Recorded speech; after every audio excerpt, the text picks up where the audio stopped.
How to recover deleted emails in Gmail. Accidentally deleted an important email in Gmail?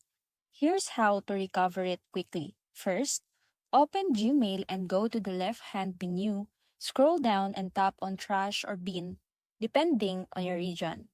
Gmail keeps deleted emails in the trash for 30 days before permanently removing them. Once you're in the trash folder, scroll through and find the email you want to recover. When you found it, open the message and click the Move To icon. It looks like a folder with an arrow, and select Inbox or any other folder where you want to restore the email. And that's it. Your message is now back in your inbox.